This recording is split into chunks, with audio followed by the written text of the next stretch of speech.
Hello, I'm Hayden.Bloomfield and welcome to Vlog My Mind. This week we've got Meta falling off a cliff, tanking it. So that's Facebook stock if you don't know. So Meta has tanked it and it's just deep in the red right now. So what does this mean for the company? Why has it tanked it?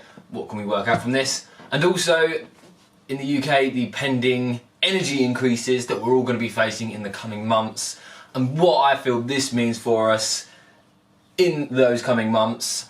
And also in the ensuing years coming into the next seasons, especially next winter. Plus we've got something else that goes into part 2 of this week because I feel it needs to have its own separate episode, but we'll dive into that towards the end, so stick around to the end to find out exactly what's going on this week with Vlog My Mind. So Meta's tanked it. What does this mean for the company? Now, I don't know if you feel this, but in what I feel is happening at the moment is this divide. So with the release of Facebook seeing for the first time a decrease in the monthly user count, this is starting to see, or starting to reveal, are we coming to the end of an era that is social dominated by Facebook? Now while the company or Meta owns Facebook, WhatsApp, Instagram, while they have these multiple platforms, Facebook being the dominant and generating huge revenues through advertisements and such, are we starting to see a bit of a generational shift, or rather different generations of finding different apps they want to focus their attention on? What I mean by this is when I look at my own family, my own circle, my own friends, I find older generations, you're looking at like 35 plus, are all very focused on Facebook, whereas the age group I'm within that kind of ranges from sort of 20, maybe mid 20s up until about 35, we're more focused around Instagram. And then the younger generation that's sort of teenagers now today are more focused around TikTok and potentially still Snapchat. The way I see this is Facebook became incredibly dominant in the early 2000s, taking over like Bebo, MySpace. Obviously we've still got Twitter around. I don't really think that's a younger thing anymore. I think that is going into, I see that more as like the business world, kind of like LinkedIn but short, like short sentences focused. Well that's just, I don't use Twitter, so I'm just going to focus on Facebook, Instagram, TikTok. Now I had Facebook for years, used it, but then my attention became more towards Instagram with its focus around photo sharing as well as then later on being video sharing. Of course, you can do this on Facebook, it just doesn't work in the same way. You don't have the same engagement and it's not as interesting in my opinion, especially when stories came about. That was a really great way to connect with people you know, don't know, and see what they're up to at the time, which is really great. You can have like people that you're infatuated with, your idols, and you can see what they're up to on a day-to-day basis and see what restaurants they're going to, what they do to keep fit, what they do to achieve the things that they achieve that you're focused on following them for. And I think Facebook is keeping, well, a huge part of Facebook's engagement is around groups, which I think is phenomenal. It's a great utilisation there. And it's the only reason really that I still have a Facebook account is because of the fact that I can join groups of like-minded people, for example, EV groups or gardening groups or business investment groups, which I don't really use it for. It's more just the fact of EV to share content, but also, as I said, the gardening groups, just for in my business stuff that comes up within gardens, it's just being able to speak to that circle of people, your network, and just get advice and tips and alternative ideas and methods and approaches to certain challenges that you've got. As well as just if you've got equipment, you're in a surplus or something's left over, you can just approach your network to then see if you can do some sort of exchange, sell stuff off or buy stuff if you need something, which is really handy to have. So that's where I think the value in Facebook as a platform is today, is in groups. In terms of like going through your wall, like I can't remember the last time I scrolled down through my wall, and even when I do, I get this from, like, to quote pretty much all the people I know that talk about it, it's just crap. It's just like you're scrolling through. If you're like me, well, when I was growing my business, I was part of so many different groups, like towns and areas and postcodes or whatnot, just because obviously I was trying to build my business and get into those areas and try and promote my services on them, and if people are asking for recommendations, make sure to jump in and just offer your services. So now I appreciate that I haven't used, if I was just using it for personal use, I wouldn't use it in that way, but I think even then you just get a lot of negativity on there, and there's just a lot of ads, so it's just spoiling the experience. And there's not really much sentiment to it anymore. There may be for some people, this is just my experience, but then the people I'm speaking to that use it personally and not in a business way, they are experiencing the same sort of issues in terms of a flood of ads, the engagement they want is not what they want, and it seems that the algorithm's working a way to bring negativity and not really truly valuable content and helpful content. My mum certainly moans about it. The other issue you got with Facebook is that it's just not seen as cool anymore, I don't think. So like for myself, I'm just like, oh, I don't want to go on Facebook anyway. Like I've got Instagram, that's how I communicate with all my friends. And that's where I share stuff in order to engage with them. People in my generation, or my age group, we're just not interested in going on Facebook anymore when we can, like Instagram's ticking all the boxes that we want. We want to see photos, videos of like people we're following and our network and people we idolise and such. And that's the same thing that's apparent with even younger people, where they're seeing their parents, their grandparents on Facebook. It's just like, why would I want to be doing something that my mum does? Like, I don't want to be on that platform. So Instagram came around obviously after Facebook, and it was something that was very apparent as I became a teenager. And just this thing that I found amongst my peers, my circle of friends, was just, we was amazed at the concept of just being able to scroll through and just see all these photos that people are sharing with all these filters as well. It's incredible. And so that quickly took the attention away from Facebook. It didn't have the same power to engage with us. And that's what really drew us in, and that's what's kept us, especially with just the emphasis on video content, being able to, as well, because everything can be done so easily. Like when I started using Instagram, you weren't able to just like film stuff in HD 4K or whatever, edit it on your phone and upload it. And I'm coming from a place of like where a lot of my content on Instagram is all around skateboarding, so that's the circle I'm in. So it's a way of consuming this content and seeing what's going on around the world, what tricks are being done by people all over. I appreciate that people with different hobbies, different lifestyles may find it differently, but still I think the whole point of seeing what people are up to on a day-to-day, whether they're going swimming, out for a meal, on holiday, it's always interesting to see that as a way through photo and video.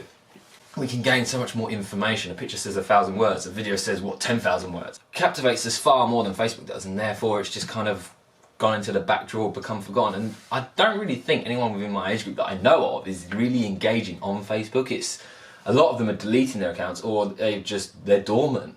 And I'm seeing that when I go through like my friends list, it's probably just decreasing over time, and I've actually made an active point of trying to decrease my friends list as much as possible, just because it's not relevant anymore. But then you come on to TikTok, the younger group. When I think of like my younger cousins now, Instagram's not really anything for them, and neither is Facebook's long gone. But Instagram as well is again a case of like, why would I want to bother going on and scrolling through photos and stories? Like I want reels. Reels are quick, they're instant, they're engaging. Like the whole philosophy around how the algorithm works is about drawing your attention in instantly, hooking you, fixating you on that piece of information you're consuming right there, and only lasting for a quick 30 seconds, 45 seconds, a minute at the most. It's very powerful at just drawing you in, and a lot of people I know kind of like a TikTok spiral, just going, oh, I'll just spend 5 minutes quickly, see what's going on TikTok before I crack on with this. An hour later, you're still scrolling, which is dangerous in its own respects, but I think that the fact that it is so fast, it is so easy, and as well, back to the whole point of Instagram, if you are creating videos, it's the same concept of you can just record something on your phone, edit it quickly and upload it all within a space of like an hour or two. Like even when I'm doing this with YouTube, it's all very quick in terms of the process, especially when you compare it to a decade ago or a decade and a half ago. And I think that's what's drawing younger people in, and as well is the activity you get within it. It's more interactive, and it's something that you can see and replicate and become part of this trend, this activity. Like how many TikTok trends have gone around of just different dances or pranks or ideas to show and just be part of that community. You kind of have had that in different ways. Facebook did it a different way, and Facebook had it with games and such, but I think, well, even going back to the subject of like, well, if anyone ever played Farmville, like that was with my family, a few people, it just like dominated people's lives.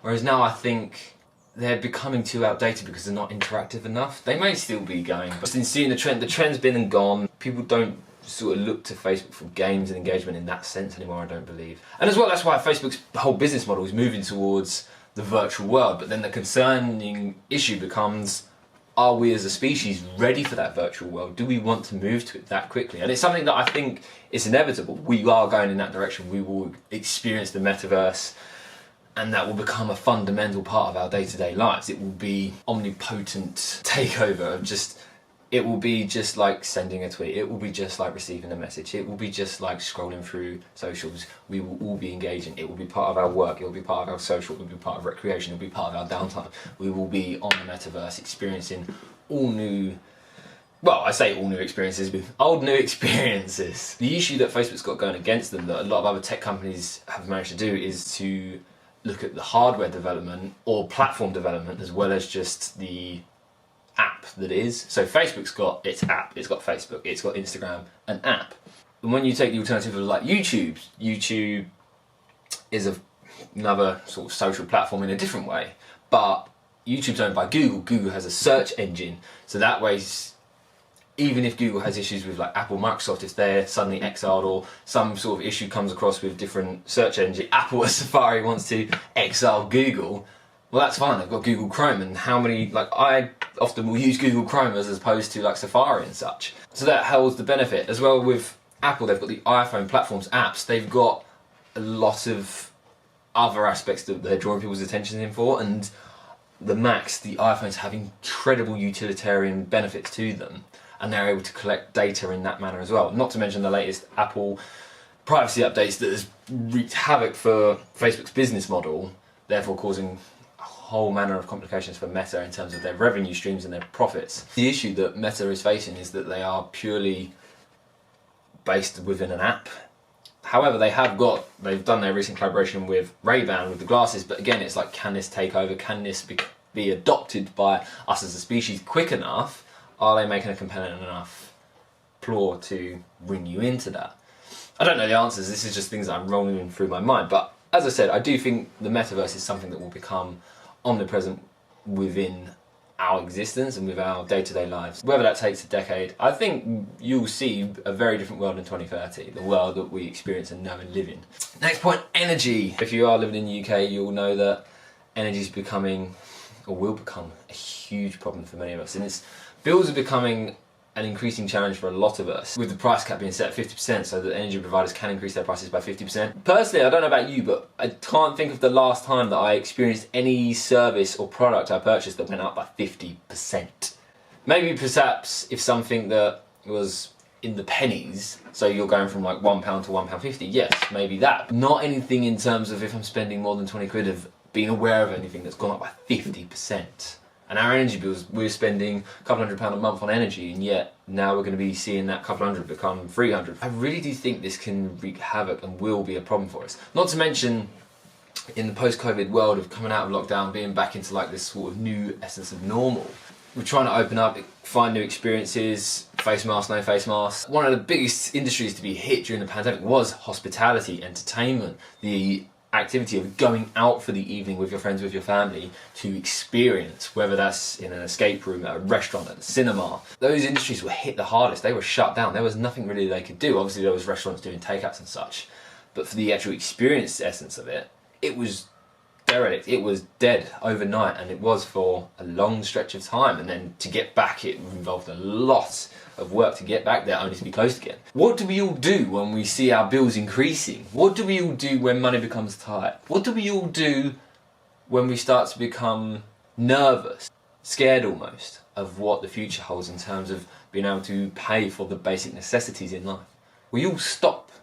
We stop the extracurricular because we don't have disposable income. Right now, we need a nation full of disposable income to be able to support hospitality, to support these other industries that are based around experience in an environment, a different setting. Put an energy crisis down and suddenly we'll all be sat at home thinking, right, we'll stop going out, we'll stop getting our hair cut, we'll stop going to restaurants, we'll stop all of these things, we'll just keep the necessities. We'll have maybe just like keep hold of Netflix so we can do something while we're at home, but we need to pay for energy. We need to make sure we've got blankets and food to keep us warm.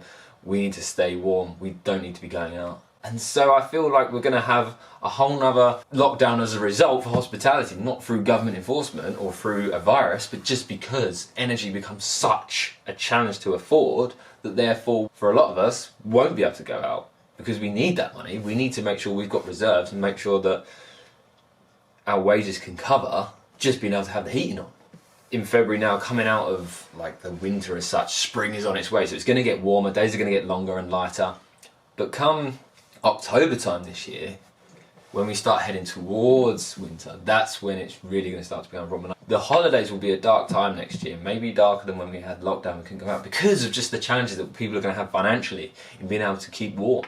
I do wonder how this is going to disrupt us and the damage it will cause to us as a country, as a nation, as an island, and it is quite nerving. And the only thing I can say that I would think of or consider in terms of advice and think about is just use this time, these months over the warm periods, to just create a buffer, to create a pool, an account of money that you can have set aside just for your heating. If you are someone that is struggling, that finds that once they've got their wage in and come the end of the month, the bills go out, or the start of the month, whatever it is, if you find that money is not something you have a lot of excess for, then I would strive to just save as much as you can, even if it involves a bit of extra work.